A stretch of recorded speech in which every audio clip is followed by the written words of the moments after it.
Hello and welcome again to 10 Things About Writing. Today I'll be talking about rhythm. And as a linguist and as a musician, I think about rhythm all the time. But when you are thinking as a writer, it's also important to understand that rhythm is part of your arsenal when it comes to deploying tactics to keep your reader with you, to keep them interested, to keep them moving at the pace you want them to move at throughout the narrative of your story. Rhythm is extremely important, which is why it's extremely useful for you to read your work aloud. However foolish you may feel doing this at first if you've never done it before, but read your work aloud, understand the rhythms that you're using, apply the fairly simple techniques that exist to speed your narrative up, to slow it down a little.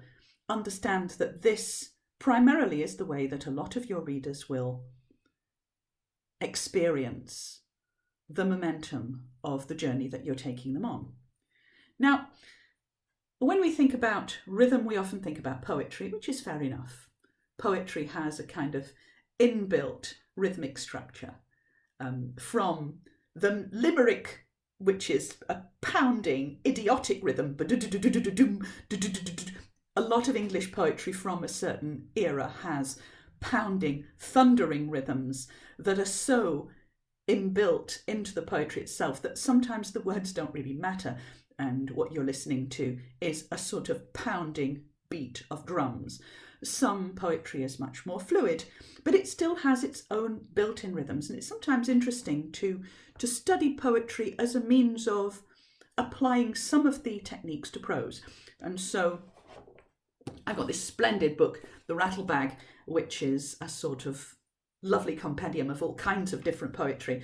I'm going to try this one from, it's a non, in fact. And this one's got a fairly strong rhythm, and you'll see what I mean. I saw a peacock with a fiery tail. I saw a blazing comet drop down hail. I saw a cloud with ivy circled round. I saw a sturdy oak creep on the ground. I saw a pismire swallow up a whale. I saw a raging sea brimful of ale. I saw a Venice glass 16 foot deep. I saw a well full of men's tears that weep. I saw their eyes all in a flame of fire. I saw a house as big as the moon and higher. I saw the sun, even in the midst of night. I saw the man that saw this wondrous sight.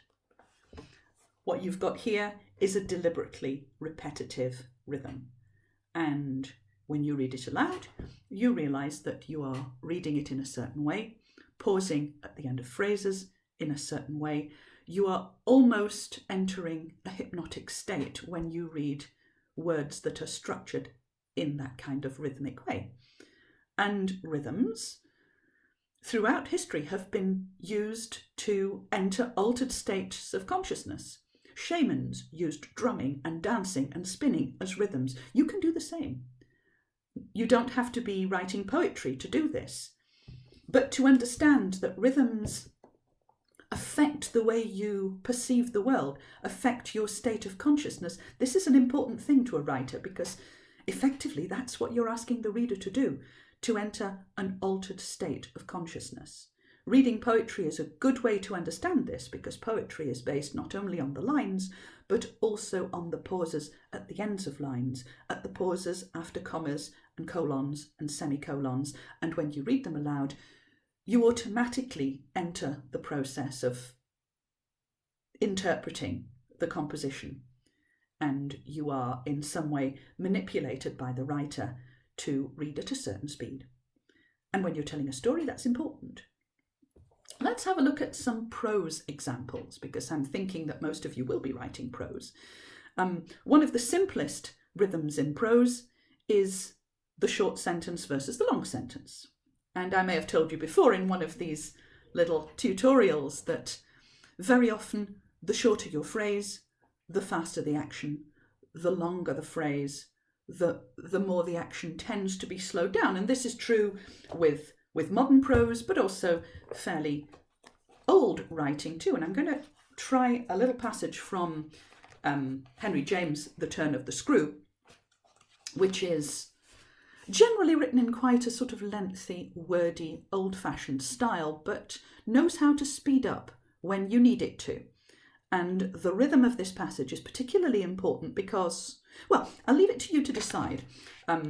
But just listen to this bit. This is the heroine, who is the governess, who is looking after Miles and Flora, the children, who are being haunted, or are they, by two sinister figures who we've learned are dead, but their influence is still here and working. She's talking to her friend. This is a great technique when you need somebody to deliver the internal workings of their mind, and she is talking about how the two sinister figures are after the children. They were scum. They were rascals. But what can they do now? She pursued. Do? I echoed so loud that Miles and Flora, as they passed at their distance, paused an instant in their walk and looked at us. Don't they do enough? I demanded in a lower tone, while the children, having smiled and nodded and kissed hands to us, resumed their exhibition. We were held by it a minute. Then I answered. They can destroy them. At this my companion did turn, but the appeal she launched was a silent one, the effect of which was to make me more explicit. They don't know as yet quite how, but they're trying hard. They're seen only across, as it were, and beyond, in strange places and on high places, the top of towers, the roof of houses, the outside of windows, the further edge of pools, but there's a deep design on either side to shorten the distance and overcome the obstacle, so the success of the tempters is only a question of time. They've only to keep to their suggestions of danger. For the children to come, and perish in the attempt. Mrs. Groves slowly got up, and I scrupulously added, unless, of course, we can prevent. Now, listening to this, you would be forgiven if you thought that some of it might be set out in verse, because there is obviously a kind of poetic rhythm to some of this. This long list where she talks about where the ghosts can be seen, this bit about the top of towers, the roofs of houses, the outside of windows, all this is deliberate rhythmic structure, and not only does it give a slightly trippy feel to the speech this woman is making, but it also gives you the sense of her kind of gasping eagerness to get this fear and this suspicion across to her audience. Some of it even rhymes. I'm sure this is done deliberately. And it's a long, long sentence, but it's also separated by little commas. So when you're reading it aloud, you automatically take a breath. You automatically give it a pause. You work towards the delivery, which is a short phrase. We have to do something to prevent this. You can see how the structure of the sentence has been used to deliver a certain kind of rhythmic feel and music to the phrase, which is an emotional heightener in this scene. It's a means of heightening the suspense, because by now we know that these children are in danger, or at least the governess thinks they are.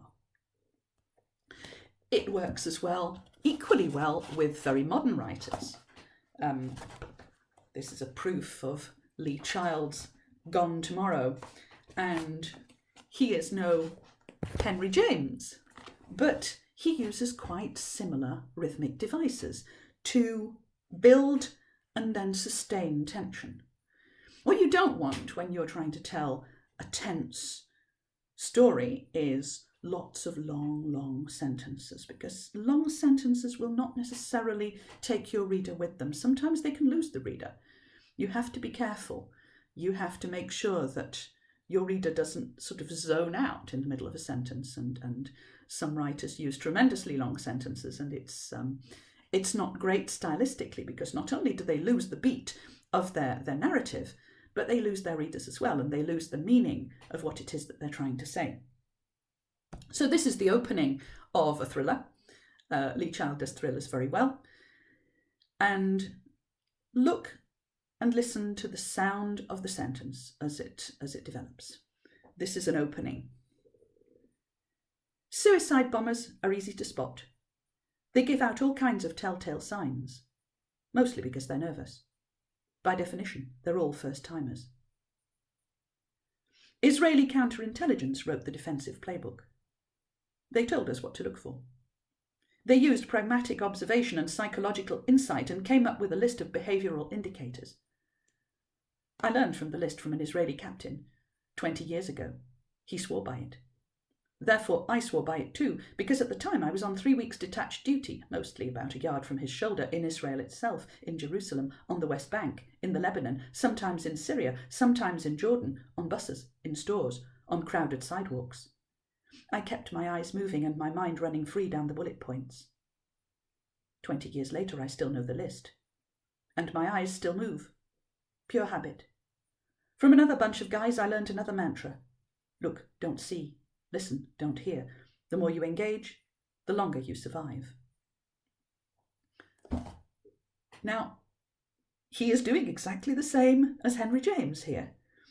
He has created short, punchy sentences, and one of Lee Child's things is that sometimes these short, punchy sentences don't even have a verb.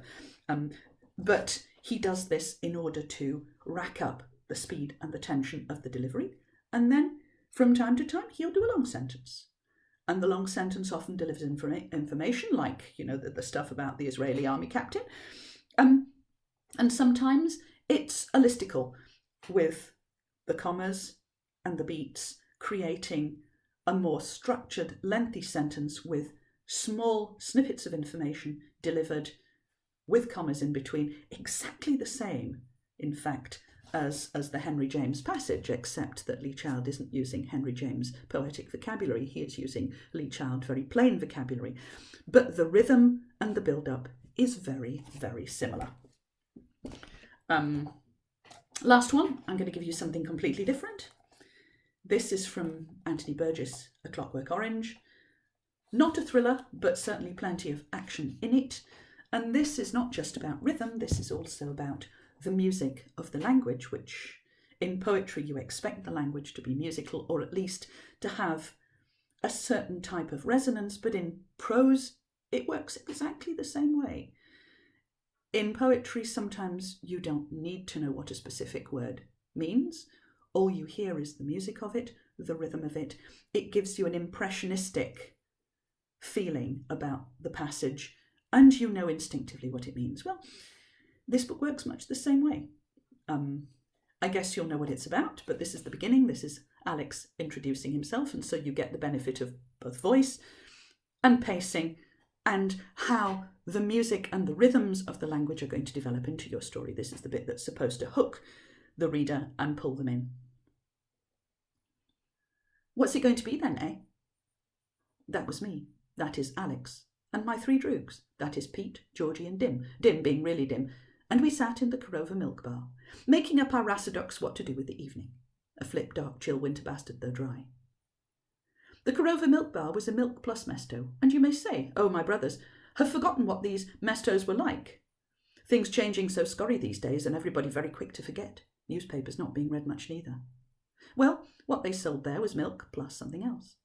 They had no licence for selling liquor, but there was no law yet against prodding some of the new veshes which they used to put into the old Moloko, so you could peat it with Velochet or Synthemesk or Drencom or one of the other veshes which would give you a nice, quiet horror show 15 minutes admiring Bog and all his holy angels and saints in your left shoe with lights bursting all over your mosque. Okay, long sentences. Long sentences, but with short, choppy intervals, with little commas separating each bit so that you can feel already that he's playing with the rhythms of language, with the rhythms of music. You've got the short sentences to start off. You've got the long descriptive sentences with the rhythm developing as part of a sort of rather staggered, rapid fire approach, with some words that you are clearly not expected to understand initially, but you will understand later on because in context, the meaning will reveal itself. So all of this really is to show that whatever you're writing, whether you are writing mainstream literature in a very particular literary style, whether you're writing poetry, whether you're writing futuristic prose, whether you're writing very plain thriller-esque prose, you have got exactly the same weapons in your arsenal. So think about them, use them, and read your work aloud, because the more you do this, the more you'll realise when you've got a note out of place or a beat out of place or something is too long, or something is too repetitive, because you can't have too much of a good thing.